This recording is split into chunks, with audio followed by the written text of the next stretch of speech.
Hello, everyone. Welcome to AMA Air. It is Friday, May 13th. Yes, it is a Friday the 13th. And we're going to do our best to do this show without our best buddy, Matt Ruddick. So we got a lot to talk about, including Lee and I's adventures at Joe Nall. And we'll also talk about Camp AMA. Coming up right after this.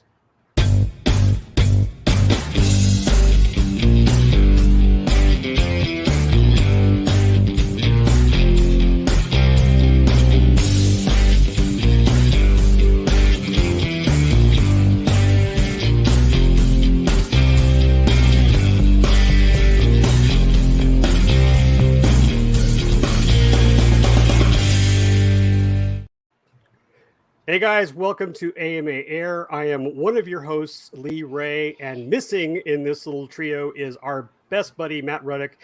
He is out and about having a good old time doing what he loves best, photographing cars. Look at that smile on that guy's face. I know he is much happier there right now than the giggles we've been having here on the show for AMA Air. So Matt, he loves his race cars, and look at that. Those are great photos, Matt. Oh, look at that. That's good. Yeah, so I don't know. I mean, I really think he's busy until all the way to a memorial to the Indy 500. So he loves his cars. So Matt, we miss you, and we're going to do our best to do this show as best as possible without you, because you really are the glue that holds it together. But I'm with some really good friends of mine, including Fitz Walker over here. He is the co-host of RC Roundtable and also has his own YouTube channel called Hobby View. And down below is a guy, we have no idea who he is. He just showed up at our doorstep. No, this is Chris Wolfe. We also known as the RC Geek. And we had the pleasure of meeting him for the first time out at AMA Expo West. And that was a blast. And if I had the opportunity to take this show and go back and reminisce about that, that was great. We learned so much about his skills. And in fact, we're going to spend some time with Chris right now, just learning more about him. Because if you haven't seen RC Geeks and his stuff on YouTube and his Facebook page, now is the time to post some questions and get to know him better. So Chris, why don't you introduce yourself to our viewers? Oh my, that's a big no pressure open-ended question to answer. So yeah, I'm Chris Wolfe. I've been in the hobby industry literally all my life. My dad but is Larry Wolfe of Jet Hangar Hobbies. He was pioneering jets, RC jets, inductive fans back in the 70s and 80s. And so I got to grow up watching a lot of what he was doing. Started flying RC when I was 11. Built my first scale project. Started it at about maybe 15 or so years old. Finished it at 18. It was a old Royal Zero senior kit. So, it was a forest in a box. And Fitz's eyes just perked up. You said zero. Yeah. you glue a bunch of wood together and you carve away what's not a zero, and you're make airplane, right? They give you a tree trunk. That's what it is. Pretty much. But I have to say, I think I have that same kit, as a matter of fact, in the box. Actually, the Royal kits were pretty awesome back in the day, and I see them pop up on RC groups from time to time, and I'm tempted to just pick one up because it's just nostalgia for me, because my dad used to have rows of them in his store. He had a hobby shop that I got to grow up in. I used to walk the aisle, the plastic model aisles for hours, just drooling over all of the various different airplanes. That was kind of like my aircraft identification course. That's how I learned actually what a lot of the airplanes were, and it just fostered this love of aviation. And so I currently am an aerospace engineer and manage an aerodynamics group at a defense contractor. But my passion is this hobby and showing people what we can do with the hobby, and my interests are in scale, and so I love to focus scale building and tutorials, and I've also done a number of product reviews, and so my channel is the RC Geek, or if you go youtube.com/the RC Geek.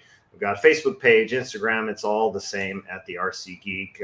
And so, I love helping people in the hobby. I love getting people introduced to it and helping along every part of their journey. It's just a real passion that I have. And so I'm actually I'm working on a huge announcement that's going to be coming out next month, probably end of June. Working on that now, but there's I've got some big news that I got to share, and I'm also going to be doing a giveaway at that time as kind of a celebration, if you will. And so my goal really for the channel is, the last few years I've done a number of reviews. It's been a lot of fun, but my passion really is with building. I've done foam refinish projects, and I've done a number of those, feature those on the channel. But I love to build like traditional building, and I haven't had a lot of time to really show and focus on that. So my goal going forward is to try and focus more on traditional build content and show people what you can really do with scale modeling and RC, because I just love it, and so I do have the next project that I will be featuring. It's going to be a long-term build. I've got a B-58 Hustler that's in the works, and so that is going to be the next big project. It's this big, right? It's just really tiny. Yeah. It's actually designed around 4 70mm fans. I'm debating what I'm going to do with the power systems just yet. Possibly twin turbines, possibly twin 70mm versus 4. I don't know exactly how I'm going to go. Just trying to figure out how I can keep it as light as possible, because it's got beautiful scale landing gear. And if you know anything about the B-58, those landing gear are quite complex, and they actually retract like the nose gear in this sling. It's like this trapeze kind of motion. And so it's the B-58 Hustler was an amazing aircraft. And so I'm really excited to feature the build on the channel and just show what we can do with it. I haven't decided, if I'm going to paint it aluminum or if I'm actually going to cover it with, flight metal or something like that. But it's all TBD at this point. But that's a very fascinating project, especially. Actually, I have not a connection, but I used to have a neighbor who flew in B-58. And I would talk to him and he had some great stories about that. And one day he came over and he gave me this VHS tape. This was a few years ago, but even then VHS was an old thing. And he says, "Here, why don't you watch this?" And all it was B-58 landings that the military had taken. And the topic sounds kind of boring, but it was absolutely fantastic to watch, because the first few were bad. They were like barely landings. And they progressively got better and better. It was some sort of training video on how to land a thing, and apparently it was very difficult to land. And it was the coolest video one of the coolest videos I've ever seen. So good luck with that project. I really look forward to seeing how it comes out. Thanks. Yeah, it's I'm excited to get it going. I haven't received the model yet, but I will be getting it in the next few weeks, hopefully, and I'll be posting on my Facebook page, Instagram, a preview, and I'll also include that in my announcement video when that time comes. It's a huge announcement, so definitely be if you don't follow, please follow. And again, I'm going to be doing a giveaway too. I'm giving away a FMS Rafale 80mm EDF with one of my center burner systems and performance 3D printed performance nozzles. So yeah. Did you see Fitz when you were talking? Because his eyes bugged out and he was like, "Where do I sign?" Yeah. you could just give it to me and avoid the middleman. There you go. So if you've never flown the airplane, it's a really fun Delta. It flies awesome. So it's a great EDF. Hey, Chris, I'm going to go back to the Hustler for a second, because Fitz and I had the joy to watch our buddy Keith Sparks build a foamy Hustler. And one of the unique features he had of this, and I think Fitz will nod, is how he had to change the CG when the gear retracted. I don't know if you had thought about that, but that was something that we thought was very unique to the build. Do you have any inkling if you'll have to do that or not?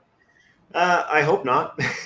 Well, then I'm going to give you advice to check on that, because he says it shifts so much when that gear retracts and maybe that's why the landings were so bad in the video. Yeah. But just free advice from another builder. That was something that we thought was so cool, because it slid that slid the gear back and forth in the fuselage like before it came down. So Yeah. looking forward to seeing that that whole build story on your YouTube channel. So make sure, guys, you subscribe and ring that bell on the RC Geeks YouTube channel so you get the notifications immediately once he posts them. Thank you, Chris. And by the way, I really did love our chat at AMA West because I think I was like this when you were doing the painting story. Because if anybody knows me, painting is my Achilles heel, and I just love it. In fact, behind you, if you put behind you, that was what you were painting. Yeah, so we were talking about this earlier, right? I had this P39 I was doing a review on. In the process of getting pictures for the review, it ended up crashed, and so. I decided to do a full refinish, and I featured that on my channel. And so we did that at the AMA show that we all met at. I had my friends there, and we were just hammering out doing the whole refinish process. And by the end of the weekend, we had the airplane in primer and just about ready for paint. And so it was a lot of fun. We had a good time. Well, that was a good time. But speaking of good times, we lost Chris. There he's back. I guess we wanted Fitz to be on the screen. Well, actually, we're going to start talking to Fitz. But guys, this is a big segment for me because if you've been following AMA Air and if you have been following RC Roundtable, the one big thing I've been looking forward to going to is Joe Nall. I've never been. My buddy Fitz has never been. Chris, I think you've never been. Joe Nall, no. Yeah. So this is where you can ask us questions. We'll give advice, and we'll try to keep this short because Fitz and I finished a podcast on the RC Roundtable that's probably well over 2 hours, and it could be another 2 hours if we just were let free to talk. But we had so much fun. So you know what, Fitz, I'm going to let you talk about Joe Nall and a brief experience you had going to this wonderful event at Triple Tree Aerodrome. Wow, sure. So, of course, if you've not heard of Joe Nall, then I don't know what rock you've been living under, because it's such a legendary fly-in. But I had heard of it as well. I'd maybe seen a few pictures here and there. And to be honest, I never really thought much about it. I thought, it's kind of neat. Maybe one day it'd be neat to see. But in the past few years, I kept hearing more and more about it, I guess, as it's grown and the word has spread. So Lee and I took the opportunity that our stars aligned, the moon and the stars in the right position, and we both went out together. We flew out together, and we didn't strangle each other on the way in and out. We were able to opportunity. I was able to meet an old friend as well going out there, and I had to get that off the screen. Fitzy looks so excited. And so I didn't have a whole lot of expectations. I went with a very open mind, and man, it was absolutely amazing. From the first turn we got into place, it's just absolutely amazing. The facilities are really breathtaking, very scenic. And we were there like I think the first day, one of the first days, I think the day after they opened, that first Saturday. Yes. Mm-hmm. And it was already very well attended. And we talked to a lot of people who were like, oh yeah, this is nothing. This is hardly any crowd. I'm like, what? Yeah, I think we heard this often. Just wait till Thursday, Friday, and Saturday. And unfortunately, we're not there right now. But I will say, quick shout out. We have a lot of AMA people out there. Chad's out there, Chad Boudreau. And Joyce is out there. I want to say thank you quick to Joyce for suggesting I rent a golf cart because that saved our life because this place is so huge. You needed that golf cart or you bring a mini bike or something. But our AMA guys are out there right now. A lot of, I think we have like 8 representatives from AMA currently on site as we speak, having a blast at Joe Nall. These are just photos from the first 3 days, folks. So you can imagine by, quintuple size that it's huge. I love that shot of that guy dipping the tail in there. Water, yes. And so how long is the event? Because it's not like traditionally RC events are like through a long weekend or something, but this one is pretty long, right? So at least a full week or more. Yes, 2 weekends. It encompasses 2 weekends. Okay. And during the week, and plus the additional Friday of the first weekend. So you've got Friday, and then the weekend, and then all week, and then another weekend. That's awesome. So, that's 7-9 days, 10 days. All the flying you can handle. Oh, man, yes. And I guess you really need it to be that long because it's so big and there's so much going on that if it wasn't that long, you'd feel very rushed to try to do and see everything. And us, even though we were only there for 3 days, there was still a lot going on, still things that hadn't happened yet or people hadn't showed up yet.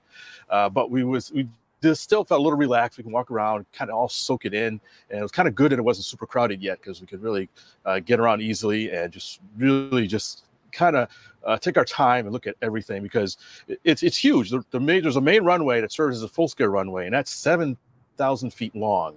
Plus, there's probably at least 500 feet on either end for additional stuff. So you're talking close to 2 miles. Here's a shot of the far end, the 3D area and the main runway, which is sectioned off into electrics and 3D. So and there's multiple flight lines, right? Yes, there's multiple flight lines sectioned off of the main grass strip. And you see there's a big X on it. So what are those? What are the flight lines they have sectioned off? So starting on one end, you have the helicopters, and then you have the main flight line for the giant scale. Okay, there's the main flight line there. Yes, and then you have the electric, and then you have electric 3D, which is a small area. You have a float fly, which is not part of the main flight line. That's not the float. There's actually another. You can see in the far top left is a float area. You have a control line, and the 3D section, and a drone racing section. And I'm gonna throw in boating, and then I'm gonna yes, cars, because they were everywhere. There were a lot of disciplines out there, and the good news, it's so spread out. No one's rubbing elbows. No one's overlapping somebody else, and it was just a lot of fun to just go from one event, sit at another, a few minutes later go to another. It was nicely laid out in this beautiful, beautiful place, which we called the Field of RC Dreams. It really is a beautiful place. Yeah, we should mention some of the other facilities. There was a vendor row, and it was pretty big with all different vendors that came in. There was a main food tent. I want to shout out to Vendor Row, though, because Joe Vermillion, who I don't know if he's still live with us, he chimed in earlier, but he was our go-to guy. We need to, have him explain to us things that were going on, because he'd been a vendor there and he'd attended Joe Nall for many, many years. But thank you to Joe, because also we have a video. Joe just stepped in and said, "Hey, Joe, would you mind doing a live show with Fitz for the AMA?" And he said, "Sure." And it took off. It took off so great, because those guys just walked around, had a good time, talked to people. And this was at the main flight line. If we had done every discipline, it would have been a 3-hour show for sure. Yeah, we couldn't do it. Yeah. So there was a lot of nice things to see. You can see the flight line, planes lined up. The main flight line was very busy with all kinds of stuff. It was not constant, nonstop flying there. Everybody was great to talk to. Giant scale flight line here. This is giant scale flight line. Yeah. Anything 80 inches or over for monoplane, 60 inches biplane. There were some smaller jets. I think they just meant all the jets have to fly this main flight line. So I saw 1 or 2 free wing conversions of EDFs into turbines that flew here, definitely smaller. But other than that, all electrics were on the other end, unless they were giant scale. But this was mixed that's power. A grass strip out there, right? Yes, this was very nice grass. This was super golf grass that these guys had. Super golf. So yeah, I don't know if that's a real species, but they should call it that. First thing you noticed, to me. Yeah, because we asked, I say, man, this is a lot to thing to mow, and it's like, yeah, they're basically constantly mowing it. They start at one end, go to the other end, and by that time they got to go back to the beginning again and start mowing it again. So, but the grass is very nice. Even the electric section had a grass strip along with a sort of not a petromat, but something like that. And you could take off the grass easily with small wheeled electrics. So it was perfect. You see a tree line, but I was very far away, and the approaches were very good.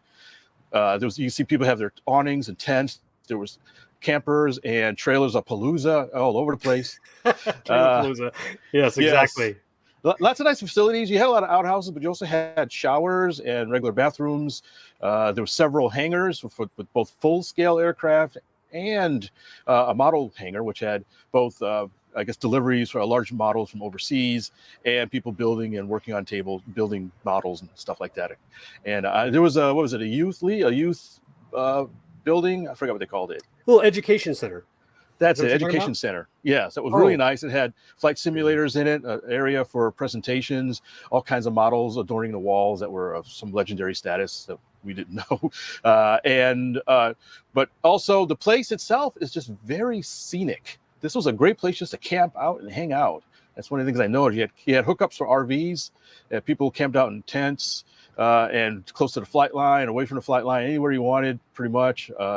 And it was easy to get around. It took a minute to get the layout, but once you got it, it was actually pretty easy to get around. And it looked like just a fun place to hang out. I thought it was funny because there was a little stream nearby, and we kept seeing people with fishing poles running around as well. So, well, I'm gonna restate this over and over again because it is on their website, which by the way is Triple Tree Aerodrome. I think that's TTA.com if I'm not mistaken, Dylan. I think he'll check it for me. But at Triple Tree Aerodrome, they say this is a family-oriented facility, and it absolutely is. TTA.aero, excuse me. And it is family fun. If you want to camp out there and just hang out with your family, it is perfect. And I will say graciously, there are tons of family, tons of kids. I have a photo there I loved of a mother and daughter sitting there watching the flying. There it is, home of fun, fellowship, and hospitality. That is absolutely what this place is. And so, Chris, you haven't gone, and now you have to. Just, no pressure, but you got to go. Yeah, definitely. Everybody we talked to was fantastic. We had a lot of great conversations with people we never met before, and a few people we only have corresponded with. And it was just an all-around great experience. I guess we should mention this is in Woodruff, South Carolina, just outside of, I believe, Greenberg, Spartanburg, sort of the northwest part of South Carolina. Very, very scenic area, very nice to get around. Although there's a few back roads, and it's not exactly in the city. This is kind of out in the country, but it was very nice area.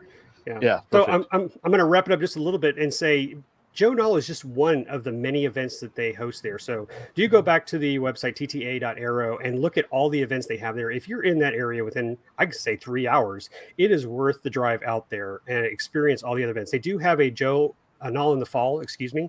So that is something else you might want to consider if you couldn't make it out this year.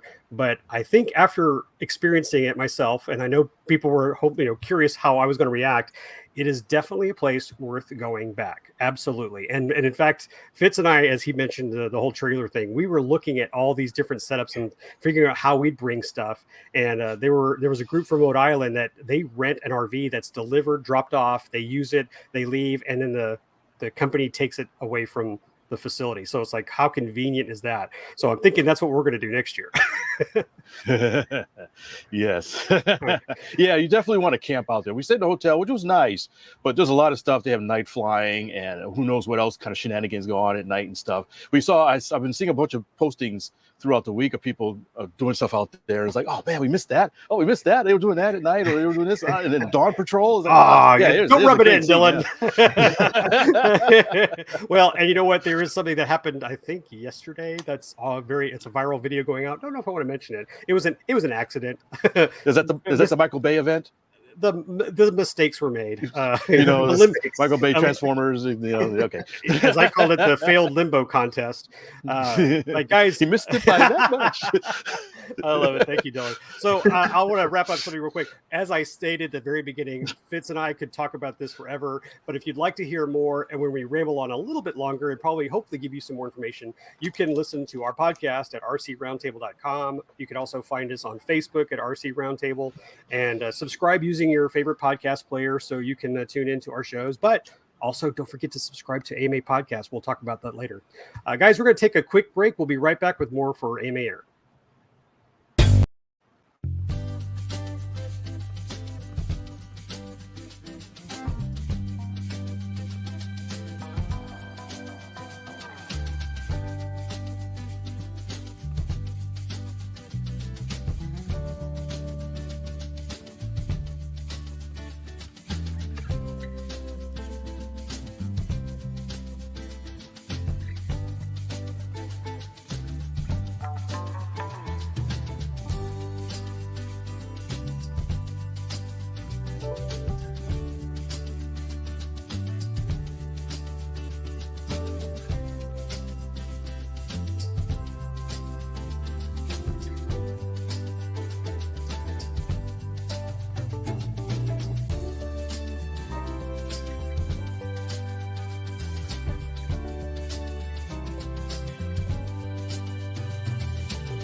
Said, are you ready?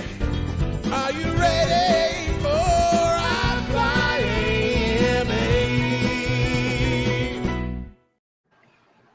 iflyama? Is that Matt singing? I don't know. Or is that you, Lee? It is not me. Our favorite part of the show. It's your favorite, my favorite, the iFlyAMA pick of the week. And boys, I've got a fun one here because hey, it goes back to what we just talked about. And gonna do a shout out for our buddy Phil Tallman, who is the District 11 Vice President, who is out at Joe Nall right now for his first time ever. And he shared a video on the iFlyAMA Facebook group. Thank you, Phil, for doing that. I'm so glad that you shared that with us because that's something that Fitz and I loved talking to other people who were also there for the first time. And it's neat to see how excited they are about this event. And this is a fun little video of 40 airplanes all flying at the same time on the main line. And Fitz, I don't think we've been in the 40. I think we've been in the 20s before at best. But can you imagine 40? Target rich environment, right? Yeah, very. Someone's coming down with an eye patch. Yeah. You know, you got to be games until somebody gets their eye poking out. Yeah, it's propeller through the chest. But another shout out, Phil's posting other articles, or excuse me, photos and videos. I think he posted one recently of him flying for the first time out of Joe Nall because someone let him borrow a plane. And I'm going to say that, you know, for those out there at Joe Nall that let us borrow their planes, same thing happened to us. So it's camaraderie. So Phil, thank you for sharing that on the iFlyAMA group. You can join the iFlyAMA group on Facebook by going to facebook.com/groups/iFlyAMA and post your stories. Fitz, do you have one you'd like to share? Yeah, as I was looking through, I saw something that really caught my eye. And this one is from Jim Van Skoik or Skok. I'm sorry, I apologize if I can't pronounce your last name. There's a Y Smith in there for some reason. Smith. From Joe. So yeah, Jim Van Skoik, he's got, this really, this is, you know, not, on the surface, you think, oh, it's a trainer, but as I looked at it, it really was fascinating because he built an old RCM Trainer 60 from plant. So that he scratch built it, which really got to my heart. And he powered it by an old school 60 size glow engine. And it looks great. It's got that old school color scheme from the 80s. And it looked great. And also what caught my eye is his transmitter.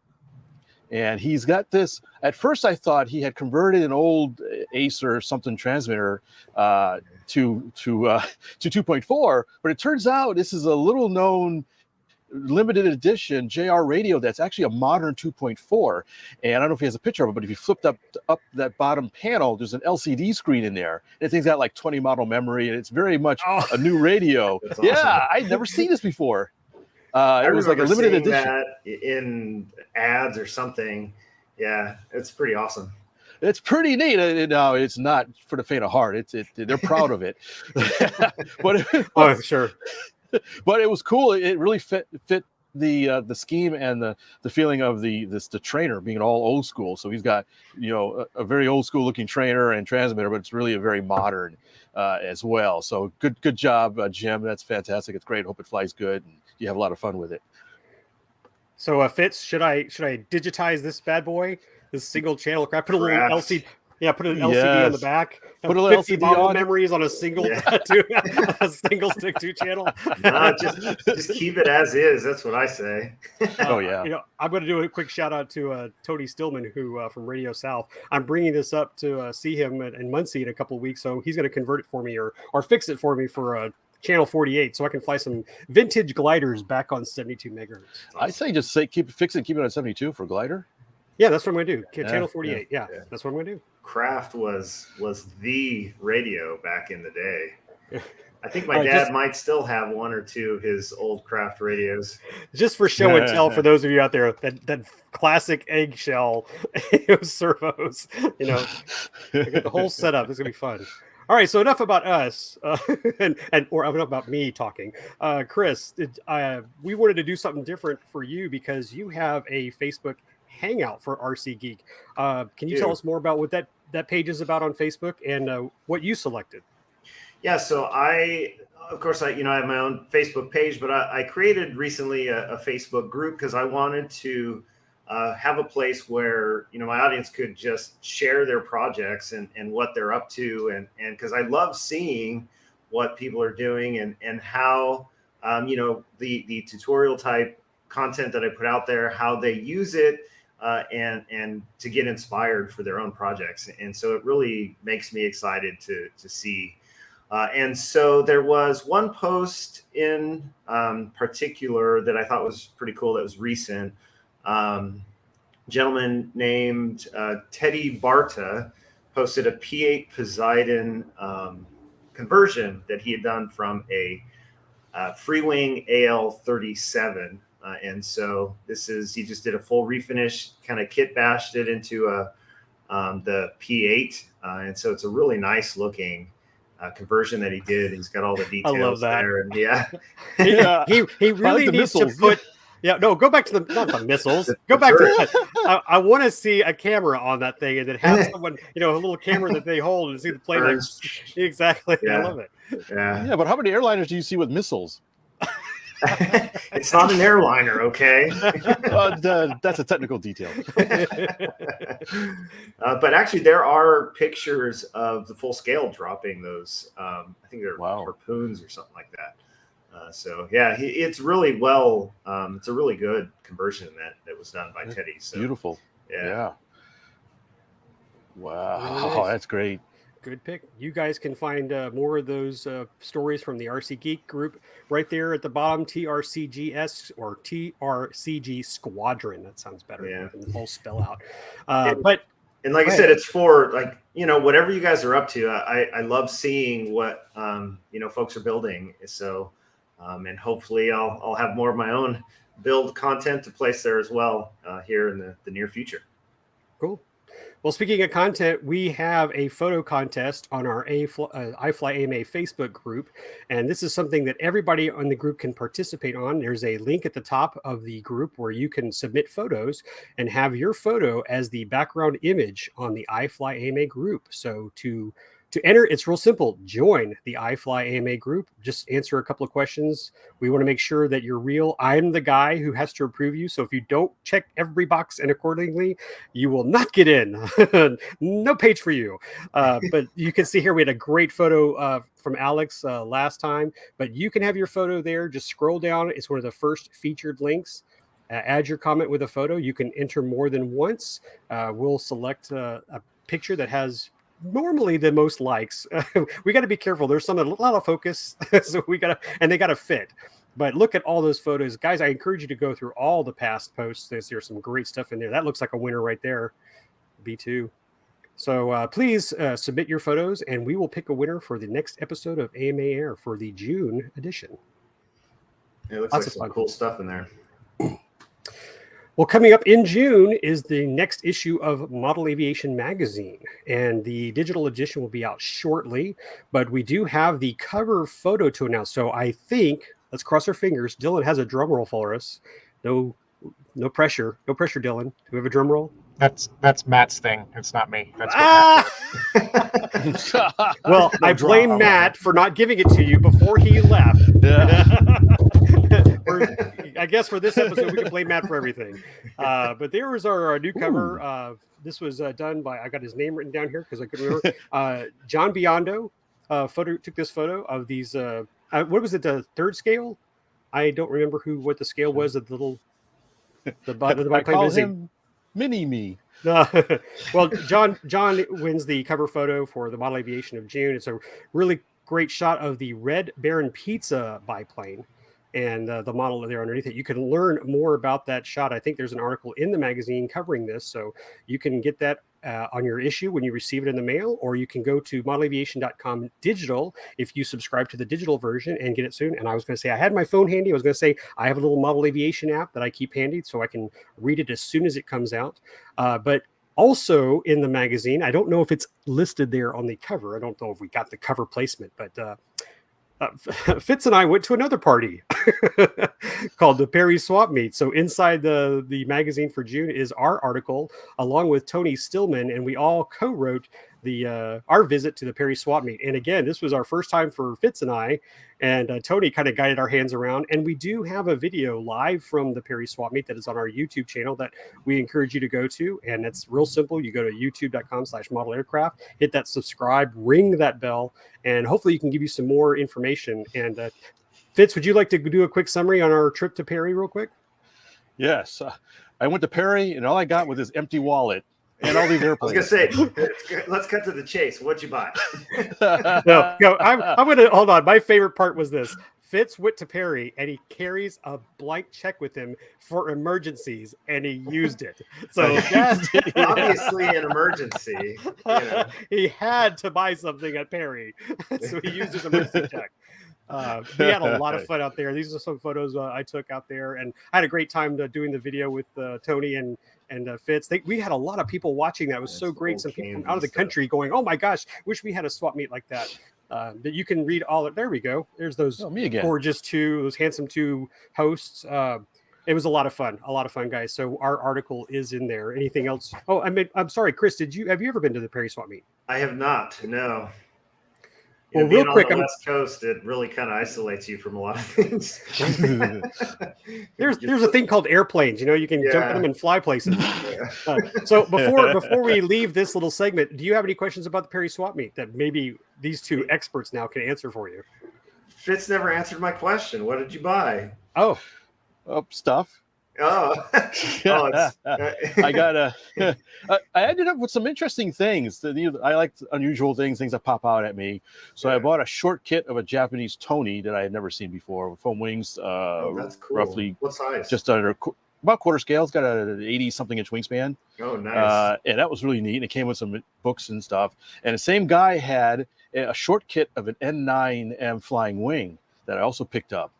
I think it's about a 70-inch span. I believe it's an old set of plans from the 80s, but it's a short kit, laser cut wood and stuff. And so I just had to get that. Maybe a deal I couldn't refuse.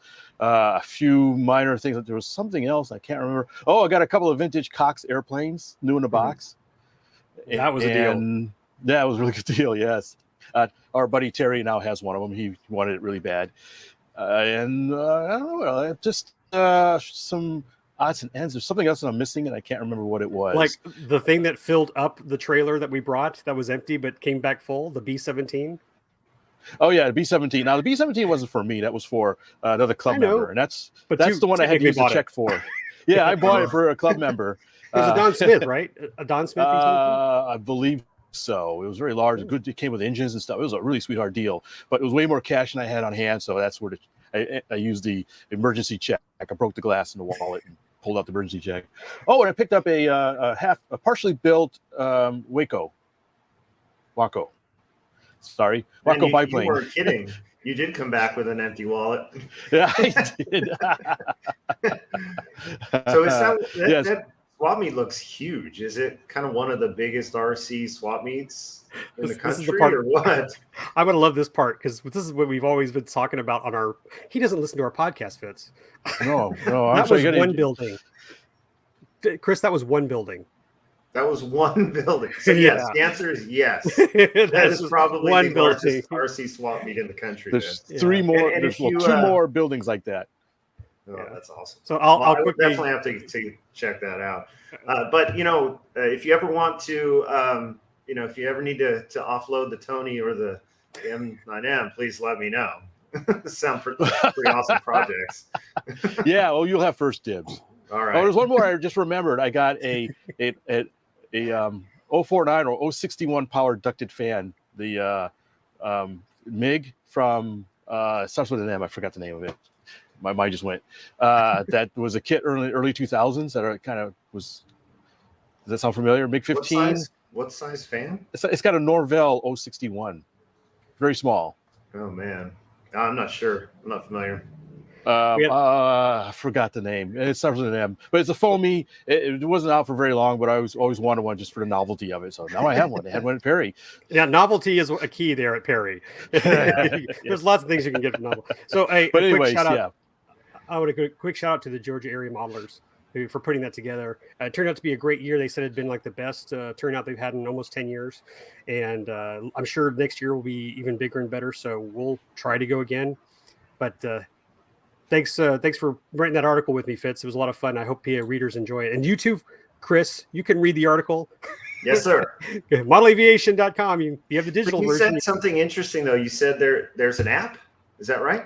Yeah, there's a Model Aviation app. You can actually look at the magazine online. I was not aware of that, so I will be downloading that. Okay, Model Aviation. Yeah, that's awesome. All right.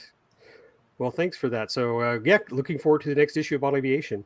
So, let's kind of speed things up of what's happening just around the corner. NATS, the big national competition and championship, excuse me, at the IAC is coming up. But the first event is actually free flight, and that is at the Round Valley Dome in Eager, Arizona.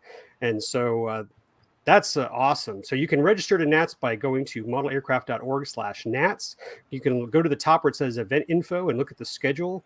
And as I said, free flights first. That starts May 24th. And that dome looks really cool. I don't know if we have, I'm not pressuring Dylan at all, but I looked it up, the photos of that dome. It's part of a high school or an independent school district that they share this dome.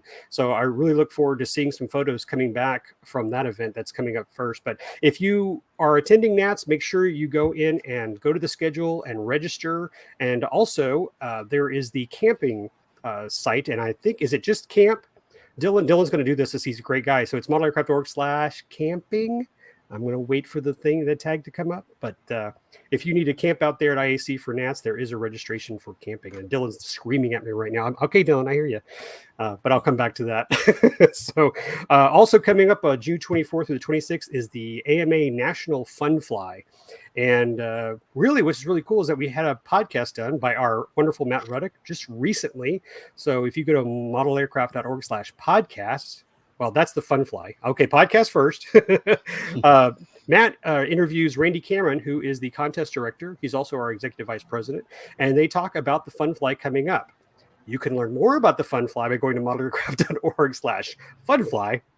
Perfect timing. Thank you. And I just started listening to that, so I can't wait to finish it because I was in my car. And by the way, I will say use your app to download your favorite podcasts, including RC Roundtable, and listen in while you're in the car because I know Fitz and I listened to a lot when we were driving to Perry. But there's the Fun Fly. It's going to be great. It's also an AMA meeting that will be out there. But this Fun Fly is just open for everything. It's bring anything you want. As I talked to Randy about it, he says, we want people to just come out there and have a good time. We got food, we got prizes. Spectators, just come on in, have a great time. So unfortunately, I'll be busy. I can't make it, unfortunately. I'll be out of town. But someday I'll hopefully get out to that event. So thank you, Randy Cameron, for putting that on. Again, Fun Fly, modelaircraft.org/funfly. And the event is June 24th through the 26th. Take a little breath here. I'm trying to be mad as best I can. Oh, camping. Dylan, wait for it's camping. Camping. There we go. So if you need to register a camping site for NATS or anything at the AIC, actually, there you go. You can go online and register your camping site. That's been doing real well for us, by the way. I wanted to mention that we've had a lot of people commenting how easy it has been to reserve their spot for camping out there. So glad we got that up and running for you guys. Multi-GP International, that is coming up June. Is that sorry, you got to bring that up for me, Dylan, because I didn't have the date right here. But if you go to multigp.io or multigp.com, it's June 8th through the 12th. That's right around the corner. So that was my fault. Me bad, Dylan. But that was great. There are some great videos that Matt and Dylan put on our YouTube channel. You guys can catch them there. A lot of fun drone racing. And we also had a commercial there. I think, I'm not sure we're going to put, there we go. So thank you, Dylan, for posting that. But boy, those guys are amazing. I'm a little armchair quarterback sitting back here watching them race. I'm like, I don't know how they do it. I don't have the eyes for that. But the competition is out there at the IAC. And you guys, again, can learn more about it and register by going to multigp.io. So for all you drone racers out there, looking forward to a lot of fun out at IAC in the next coming week. And finally, this is my drill drum roll. Camp AMA. I'm sure I've talked about this all the time, and it's special to me because last year I got to take my sons out there for the first time and just watch them just eyes bug out on how much fun they were having and flying. And it really is. It's like, you ready? It's like a mini Joe Nall for the youth.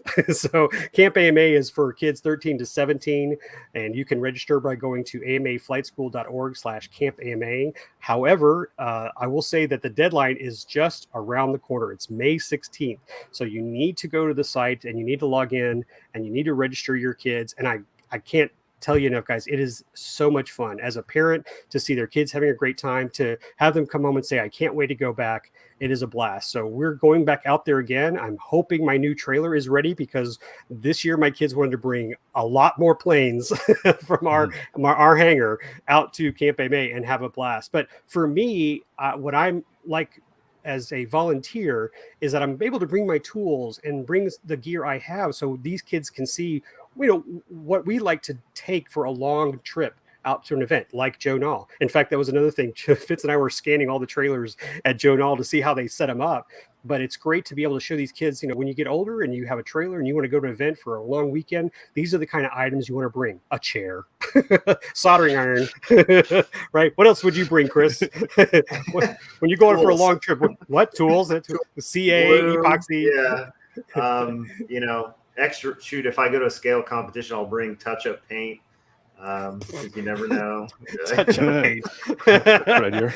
It's called airbrush, air compressor. Yeah. So tell me a little bit more about the Camp AMA. So what are, I guess, what's the format? What do they have the students do and stuff? Well, the good news is we have a lot of great sponsors that come out there and they donate items for the kids. Well, the first day we were out there, we played with the multiplex sharks.